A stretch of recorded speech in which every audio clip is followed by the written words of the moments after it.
Hey guys, welcome to government jobs Gyan YouTube channel. Guys, आज की इस वीडियो में हम बात करेंगे SECR बिलासपुर के new recruitment notification online form apply process के बारे में। जी हाँ दोस्तों, south east central railway Bilaspur ने यहाँ पर अप्रेंटिस के 1191 खाली पदों को भरने के लिए नोटिफिकेशन रिलीज कर दिया है। कैसे आप इस भर्ती में पार्टिसिपेट करने के लिए अपने फॉर्म अप्लाई कर सकते हो बिना कोई मिस्टेक किए हुए, इसकी पूरी जानकारी हम आपको स्टेप बाय स्टेप रजिस्ट्रेशन से लेकर प्रिंट तक इस वीडियो में देंगे। बस आपको इस वीडियो को स्किप के बिना शुरू से लेकर एंड तक देखना है। उसके बाद वीडियो पसंद आए तो इसे लाइक और शेयर कर दें। चैनल पर नए हो तो इसे सब्सक्राइब कर लें। साथ ही साथ आपको अपना फॉर्म अप्लाई करते हुए जो भी प्रॉब्लम फेस हो रही है उन सभी का हल आपको इस वीडियो में मिल जाएगा। कैसे यहाँ पर आपको NAPS के पोर्टल पर अपनी वैकेंसी सर्च करनी है और फिर अप्लाई करना है, इसकी भी पूरी जानकारी आपको देंगे। बस आपको एंड तक हमारे साथ इस वीडियो में बने रहना है। तो बिना कोई वक्त गंवाए चलिए शुरू करते हैं। आपको इस वीडियो के डिस्क्रिप्शन बॉक्स में हमारी वेबसाइट IND-sarkari-naukri.in के इस पेज का लिंक मिल जाएगा। यहाँ पर आपको इस भर्ती के रिगार्डिंग सभी डिटेल्स प्रोवाइड कर दी गई है। South east central railway SECR दक्षिण पूर्व मध्य रेलवे ने अप्रेंटिस के 1191 खाली पदों को भरने के लिए नोटिफिकेशन रिलीज कर दिया है। आप 12 मई 2026 से 11 जून 2026 तक अपने फॉर्म अप्लाई कर सकते हो। 10वीं पास कैंडिडेट जिन्होंने 10वीं में 50% मार्क्स ऑब्टेन कर रखे हैं एलिजिबल है, अप्लाई कर सकते हैं। प्लस आपके पास ITI का सर्टिफिकेट होना चाहिए रिलीवेंट ट्रेड के अंतर्गत, जिस ट्रेड के लिए आप अप्लाई करना चाहते हैं। अप्रेंटिस की आयु सीमा आपकी 15 से 24 साल के बीच में रखी गई है। यहाँ पर फीस आपको जमा नहीं करानी है, बिल्कुल फ्री ऑफ कॉस्ट आप अप्लाई कर सकते हो। आपका मेरिट के बेस पर सिलेक्शन होगा। आप ऑल इंडिया से ऑनलाइन मोड में अप्लाई कर सकते हो। उसके लिए आपको इस पेज को नीचे स्क्रॉल डाउन करते हुए इंपॉर्टेंट लिंक सेक्शन में आना है। ऑफिशियल नोटिफिकेशन PDF लिंक पर क्लिक करके इस भर्ती के नोटिफिकेशन को ओपन कर लेना है और इसमें से आपको पूरी डिटेल रीड कर लेनी है। यहाँ पर आपको सभी डिटेल्स प्रोवाइड कर दी गई है, जैसे कि क्या पोस्ट का नाम है, कितनी उसके लिए नंबर ऑफ वैकेंसीज है, किस ट्रेड में किस कैटेगरी के लिए कितनी वैकेंसीज है, कैसे आप अप्लाई कर सकते हो और कब से कब तक आप अप्लाई कर सकते हो, क्या आपका एलिजिबिलिटी क्राइटेरिया होना चाहिए। पूरी जानकारी आपको इस नोटिफिकेशन में दे दी गई है। आप सभी डिटेल्स यहाँ से रीड करें, उसके बाद अपने फॉर्म अप्लाई कर लें। फॉर्म अप्लाई करने के लिए भी आपको हमारी वेबसाइट के इसी पेज पर अप्लाई ऑनलाइन का लिंक दिया गया है। जैसे ही आप इस लिंक पर क्लिक करेंगे आपके सामने अप्रेंटिसशिप इंडिया का ये पोर्टल ओपन होगा। गाइस, इस भर्ती में पार्टिसिपेट करने के लिए आपको अप्रेंटिसशिप इंडिया के पोर्टल के थ्रू अप्लाई करना है। तो यहाँ पर अगर आपने पहले से रजिस्ट्रेशन कर रखा है तो यहाँ पर आने के बाद आपको सबसे पहले अपनी ईमेल आईडी एंटर करनी है। ये कैप्चा कोड आपको इस बॉक्स में एंटर करना है और सबमिट के इस ऑप्शन पर क्लिक करके आपको अपने डैशबोर्ड में लॉगिन कर लेना है और फिर वहां से आपको अपना फॉर्म अप्लाई करना है। और अगर आप अप्रेंटिसशिप इंडिया पोर्टल के थ्रू किसी भी भर्ती के लिए फर्स्ट टाइम अप्लाई करने जा रहे हो, यहाँ पर आपने अपना रजिस्ट्रेशन नहीं किया हुआ है, तो सबसे पहले यहाँ पर आपको अपना रजिस्ट्रेशन करना होगा। उसके लिए यहाँ पर आपको ऑप्शन दिया गया है रजिस्टर एज ए कैंडिडेट, आपको इस ऑप्शन पर क्लिक करना है। फिर यहाँ पर अगर आप ITI स्टूडेंट है तो इस चेकबॉक्स को ओके करें और यहाँ पर आप अपनी ITI का रोल नंबर एंटर करके फाइंड डिटेल ऑप्शन पर क्लिक करें। अपनी ITI की डिटेल्स यहाँ पर फैच कर लें और अपना रजिस्ट्रेशन कर लें। और अगर आप इस ऑप्शन के थ्रू अपना रजिस्ट्रेशन नहीं करना चाहते हैं तो फिर यहाँ पर आपके पास दूसरा ऑप्शन है। आप यहाँ पर अपना मोबाइल नंबर एंटर करें, अपनी ईमेल आईडी एंटर करें। यहाँ पर आप अपनी ईमेल आईडी एक बार फिर से एंटर करके उसे कंफर्म कर ले। फिर ये कैप्चा कोड आप इस बॉक्स में एंटर करें और उसके बाद गाइस यहाँ पर आप रजिस्टर के इस ऑप्शन पर क्लिक कर दें। उसके बाद आपके रजिस्टर्ड मोबाइल नंबर पर, जो मोबाइल नंबर आपने दिया है उस पर एक 6 डिजिट का OTP सबमिट किया गया है। आपको वो OTP यहाँ पर एंटर करना है और उसके बाद आपको दोबारा से सबमिट के इस ऑप्शन पर क्लिक कर देना है। और अगर आपके पास OTP नहीं आया है तो यहाँ पर आपको रिसेंड OTP का ऑप्शन दिया गया है। आप इस लिंक पर क्लिक करके दोबारा से अपना OTP यहाँ पर मंगा सकते हैं। सबमिट के ऑप्शन पर क्लिक करते ही यहाँ पर आपका रजिस्ट्रेशन सक्सेसफुली कंप्लीट हो जाएगा। आपको एक अप्रेंटिसशिप नंबर यहाँ पर प्रोवाइड कर दिया गया है, आपको इसे केयरफुली नोट डाउन करके रख लेना है फ्यूचर यूज के लिए।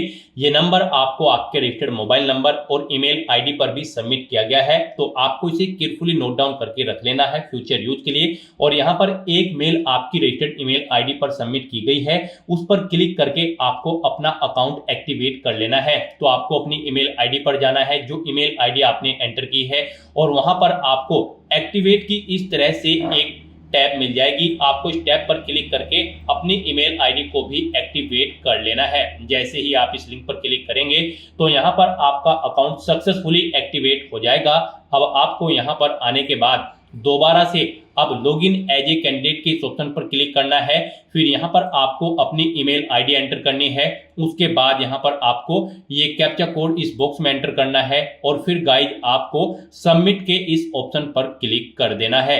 उसके बाद आपके रजिस्टर्ड मोबाइल नंबर पर एक ओटीपी सबमिट किया गया है, वो ओटीपी आपको यहाँ पर एंटर करना है और आपको दोबारा से लॉगिन के इस ऑप्शन पर क्लिक कर देना है। नेक्स्ट आपके सामने आपका डैशबोर्ड ओपन हो जाएगा। अब यहाँ पर आपको अपनी प्रोफाइल कंप्लीट करनी है, उसके बाद ही आप अप्रेंटिसशिप की भर्तियों पर पार्टिसिपेट करने के लिए एलिजिबल होंगे।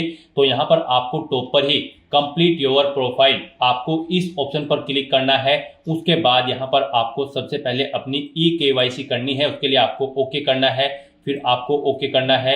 यहाँ पर आपका बैंक अकाउंट आधार सीडिंग होना जरूरी है, तो यहाँ पर आपको ओके करना है। उसके लिए अब यहाँ पर आपको कंप्लीट ई-केवाईसी, यहाँ पर ई-केवाईसी का ऑप्शन दिया गया है, यहाँ से आप कंप्लीट योर ई-केवाईसी के इस ऑप्शन पर क्लिक करें या फिर यहाँ पर आप कंप्लीट योर ई-केवाईसी के इस ऑप्शन पर क्लिक कर लें। उसके बाद यहाँ पर आपको अपना आधार नंबर एंटर करना है। फिर आपको इस चेकबॉक्स को ओके करना है। उसके बाद आपको इस पेज को नीचे स्क्रॉल डाउन करना है और फिर आपको यहाँ पर सेंड ओटीपी के इस ऑप्शन पर क्लिक कर देना है। नेक्स्ट आपके सामने कुछ इस तरह से इंटरफेस ओपन होगा। अब यहाँ पर आपके मोबाइल नंबर पर एक ओटीपी सबमिट किया गया है। उस मोबाइल नंबर पर जिससे आपका आधार कार्ड अटैच है, वो ओटीपी आपको यहाँ पर एंटर करना है और फिर आपको वेरीफाई के इस ऑप्शन पर क्लिक कर देना है। उसके बाद आपके सामने कुछ इस तरह से इंटरफेस ओपन होगा। अब यहाँ पर आपको अपना डिस्ट्रिक्ट सेलेक्ट कर लेना है। फिर यहाँ पर आपको आपके फादर का नाम शो कर दिया जाएगा। उसके बाद यहाँ पर आपसे पूछा गया है यहाँ पर जो ये नाम शो हुआ है उससे आपका क्या रिलेशनशिप है। यहाँ पर आप ऑप्शन सेलेक्ट करें, फादर, मदर या फिर सपोज, आप अपने अकॉर्डिंग यहाँ पर ऑप्शन सेलेक्ट करें। उसके बाद आपको इस पेज को नीचे स्क्रॉल डाउन करना है। उसके बाद यहाँ पर आपको आपके आधार का जो आपका फोटो है वो यहाँ पर आपको शो कर दिया जाएगा। इस अकाउंट की प्रोफाइल इमेज यहाँ पर आप अपलोड कर दें। आपको अपलोड इमेज के इस ऑप्शन पर क्लिक करना है, फोटो को सिलेक्ट करना है और यहाँ पर अपनी इस प्रोफाइल के लिए इमेज को यहाँ पर अपलोड कर देना है। इमेज आपकी जेपीईजी या फिर जेपीजी या फिर पीएनजी फॉर्मेट में होनी चाहिए। 4 MB से कम उसका साइज होना चाहिए। तो यहाँ पर अपनी प्रोफाइल इमेज अपलोड करने के बाद फिर आपको गो के इस ऑप्शन पर क्लिक करना है। इस तरह से यहाँ पर आपकी ई-केवाईसी कंप्लीट हो जाएगी। आपको आपके डैशबोर्ड में डायरेक्ट कर दिया जाएगा। अब यहाँ पर आपको अपनी बैंक डिटेल देनी है। अब यहाँ पर आपको बैंक डिटेल के सामने अपडेट के इस ऑप्शन पर क्लिक करना है। उसके बाद आपके सामने कुछ इस तरह से इंटरफेस ओपन होगा। अब यहाँ पर आकर आपको अपना बैंक का IFSC कोड एंटर करना है और फाइंड के ऑप्शन पर क्लिक कर देना है। उसके अकॉर्डिंग यहाँ पर आपके बैंक का नेम आपको यहाँ पर शो कर दिया जाएगा। फिर यहाँ पर आपको अपना अकाउंट नंबर एंटर करना है। वही अकाउंट नंबर आपको एक बार फिर से एंटर करके उसे कंफर्म कर लेना है।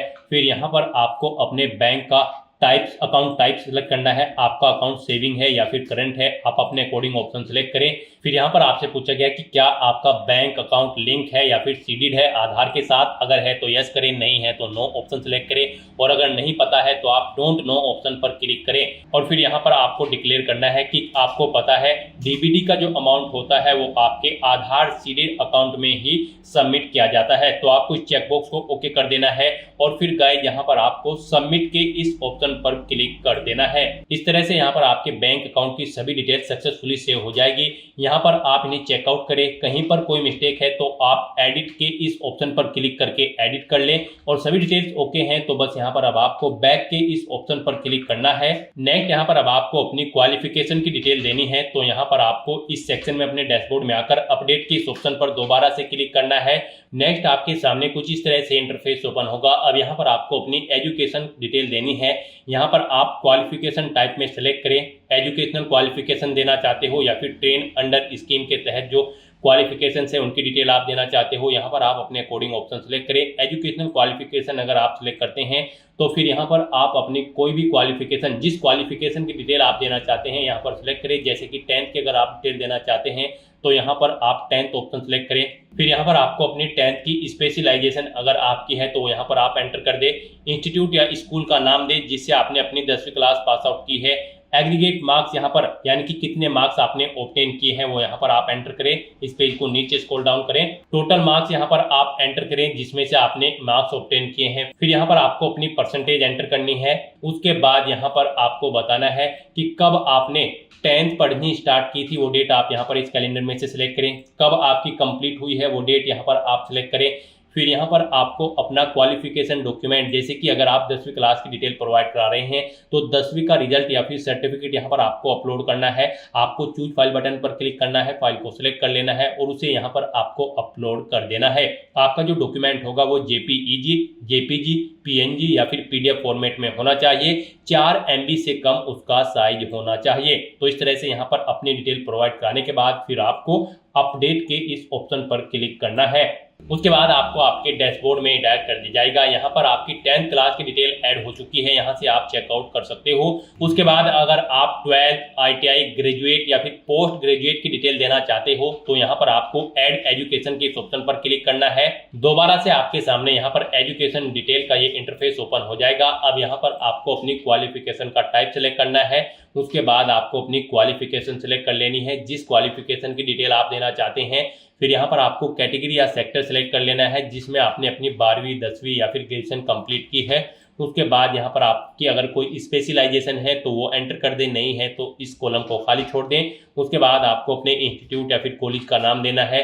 एग्रीगेट मार्क्स, कितने मार्क्स आपने ऑब्टेन किए हैं वो आपको एंटर करने हैं। टोटल कितने मार्क्स थे जिसमें से आपने मार्क्स ऑब्टेन किए हैं वो आपको एंटर करने हैं। अपनी परसेंटेज यहाँ पर आपको एंटर करनी है। स्टार्टिंग डेट देनी है, कब आपने क्वालिफिकेशन स्टार्ट की थी, कब एंड हुई है यानी कि कंप्लीट हुई है वो डेट आपको सिलेक्ट कर लेनी है। फिर यहाँ पर आपको अपना डॉक्यूमेंट अपलोड कर देना है, यानी कि अगर 12वीं की डिटेल आप प्रोवाइड करा रहे हैं तो उसकी मार्कशीट या फिर सर्टिफिकेट आपको अपलोड करना होगा। आपको चूज फाइल बटन पर क्लिक करना है, फाइल को सिलेक्ट कर लेना है और उसे यहाँ पर अपलोड कर देना है। फाइल आपकी जेपीईजी, जेपीजी, पीएनजी या फिर पीडीएफ फॉर्मेट में होनी चाहिए। 4 MB से कम उसका साइज होना चाहिए। तो इस तरह से अपनी डिटेल प्रोवाइड कराने के बाद आपको दोबारा से अपडेट के इस ऑप्शन पर क्लिक करके अपनी डिटेल प्रोवाइड करा देनी है। इस तरह से यहाँ पर आपकी 12th क्लास की डिटेल भी ऐड हो जाएगी। उसके बाद अगर आप ITI या फिर ग्रेजुएट की डिटेल देना चाहते हैं तो यहाँ पर आपको आपके डैशबोर्ड में दोबारा से ऐड एजुकेशन के इस ऑप्शन पर क्लिक करना है।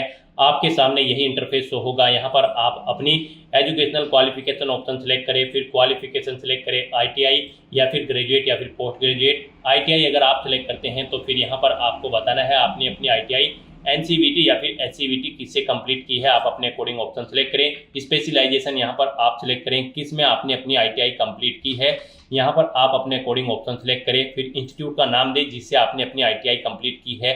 कितने मार्क्स आपने ऑब्टेन किए हैं वो यहाँ पर आप एंटर करें। उसके बाद यहाँ पर आपसे पूछा गया है कि यहाँ पर आपको टोटल कितने मार्क्स थे जिसमें से आपने मार्क्स ऑब्टेन किए हैं वो आपको एंटर करने हैं। अपनी परसेंटेज देनी है, कितने परसेंट मार्क्स आपने ऑब्टेन किए हैं ITI में, कब स्टार्ट की थी ITI पढ़नी, कब कंप्लीट हुई है वो डेट आप यहाँ पर सिलेक्ट कर लें। उसके बाद यहाँ पर आप अपनी ITI की जो क्वालिफिकेशन डॉक्यूमेंट है उन्हें यहाँ पर आप अपलोड कर दें। वो JPEG, JPG, PNG या फिर PDF फॉर्मेट में होने चाहिए। 4 MB से कम आपकी फाइल का साइज होना चाहिए। आपको चूज फाइल बटन पर क्लिक करना है, फाइल को सिलेक्ट कर लेना है और अपने यहाँ पर डॉक्यूमेंट को अपलोड कर देना है। इस तरह से अपनी डिटेल प्रोवाइड कराने के बाद फिर आपको अपडेट के इस ऑप्शन पर क्लिक करना है और अपनी ITI की डिटेल भी यहाँ पर आपको ऐड कर देनी है। उसके बाद अगर आप ग्रेजुएशन, पोस्ट ग्रेजुएशन या फिर कोई अन्य डिग्री या फिर डिप्लोमा की डिटेल देना चाहते हैं तो सेम प्रोसेस आपको यही करना होगा और आपको अपनी हायर क्वालिफिकेशन तक की सभी डिटेल्स यहाँ पर ऐड कर देनी होगी। इस तरह से यहाँ पर अपनी हायर क्वालिफिकेशन तक की डिटेल प्रोवाइड कराने के बाद आपको फिर दोबारा से यहाँ पर अपने प्रोफाइल के इस ऑप्शन पर क्लिक करना है। फिर यहाँ पर आपको डैशबोर्ड के इस ऑप्शन पर क्लिक करना है। फिर आपको आपके डैशबोर्ड में डायरेक्ट कर दिया जाएगा। यहाँ पर आकर अब आपको मदर नेम के सामने अपडेट के इस ऑप्शन पर क्लिक करना है। नेक्स्ट आपके सामने यहाँ पर कुछ इस तरह से इंटरफेस होगा। अब यहाँ पर आकर आपको सबसे पहले अगर आपके पास कोई अल्टरनेट मोबाइल नंबर है तो यहाँ पर आप एंटर कर दें, नहीं है तो आप इस कॉलम को खाली छोड़ दें। उसके बाद यहाँ पर आपसे पूछा गया है कि क्या आपको कोई डिसेबिलिटी है या फिर आप दिव्यांग है, अगर हैं तो यहाँ पर आप येस ऑप्शन सेलेक्ट करें और फिर उसकी डिटेल दें, नहीं है तो आप नो ऑप्शन सेलेक्ट करें। येस ऑप्शन अगर आप सिलेक्ट करते हो तो फिर यहाँ पर आपको अपनी डिसेबिलिटी की परसेंटेज मेंशन करनी है। डिसेबिलिटी का कोई प्रूफ यानी कि सर्टिफिकेट आपको अपलोड करना है। JPEG, JPG, PNG या फिर PDF फॉर्मेट में 4 MB से कम उसका साइज होना चाहिए। अपनी डिसेबिलिटी कैटेगरी यहाँ पर आपको सिलेक्ट कर लेनी है। सब डिसेबिलिटी कैटेगरी आपको सिलेक्ट करनी है। और गाइज अगर आप दिव्यांग या फिर डिसेबिलिटी आपको नहीं है तो यहाँ पर आपको सिंपली नो ऑप्शन सिलेक्ट करना है। इस पेज को नीचे स्क्रॉल डाउन करना है और फिर यहाँ पर आपको अपनी मदर का नाम एंटर करना है। उसके बाद यहाँ पर आपको अपना कोई आईडी प्रूफ यहाँ पर सिलेक्ट कर लेना है, जैसे कि पैन कार्ड या फिर ड्राइविंग लाइसेंस या फिर अदर। आप अपने अकॉर्डिंग ऑप्शन सेलेक्ट करें। फिर यहाँ पर आपको अपना वो आईडी प्रूफ अपलोड कर देना है। चूज फाइल बटन पर क्लिक करना है, फाइल को सिलेक्ट कर लेना है और अपना आईडी प्रूफ आपको यहाँ पर अपलोड कर देना है। वो जेपीईजी, जेपीजी, पीएनजी या फिर पीडीएफ फॉर्मेट में होना चाहिए। 4 MB से कम उसका साइज होना चाहिए और उसका नंबर यहाँ पर आपको एंटर कर देना है।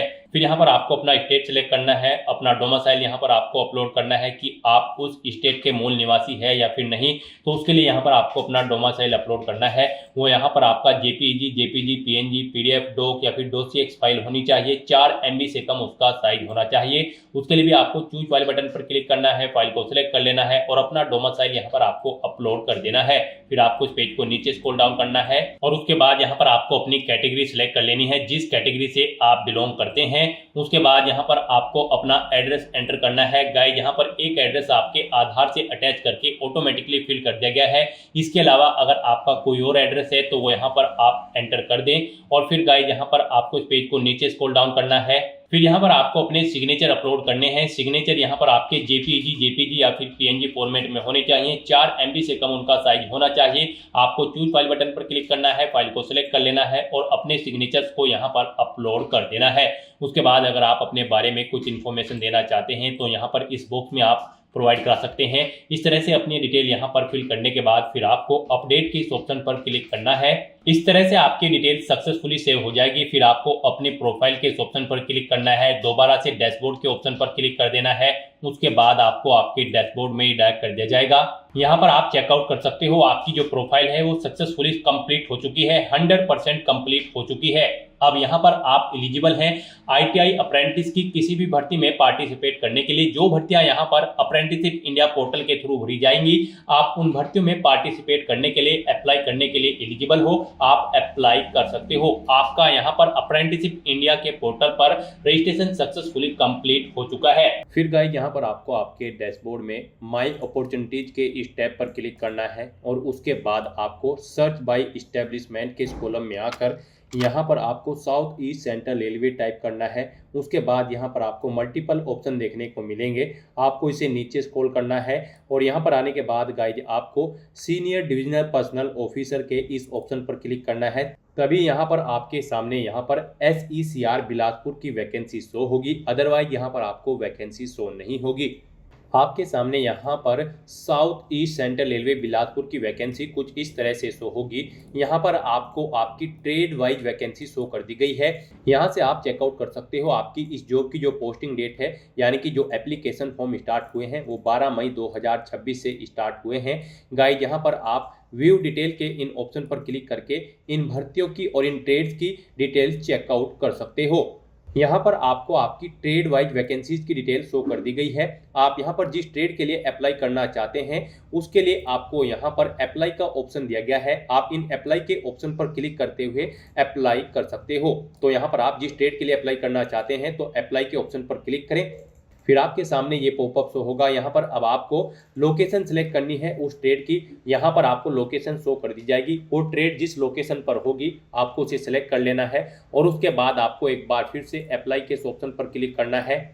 और फिर गाइस यहाँ पर आप जिस ट्रेड के लिए अप्लाई करेंगे उसमें आपको ऑलरेडी अप्लाइड ग्रीन कलर में शो कर दिया जाएगा, यानी कि आप सक्सेसफुली इस ट्रेड के लिए यहाँ पर अप्लाई कर चुके हो। इस तरह से यहाँ पर आप अप्रेंटिस की इस भर्ती के लिए अप्लाई कर सकते हो। आप यहाँ पर मल्टीपल ट्रेड के लिए अप्लाई कर सकते हैं। जिन जिन ट्रेड्स का सर्टिफिकेट आपके पास है उनके लिए आप सिंपली यहाँ पर अप्लाई के ऑप्शन पर क्लिक करते हुए अप्लाई कर सकते हो। तो दोस्तों ऐसे आप south east central railway apprentice की इस भर्ती के लिए अपने फॉर्म अप्लाई कर सकते हो बिना कोई मिस्टेक के हुए।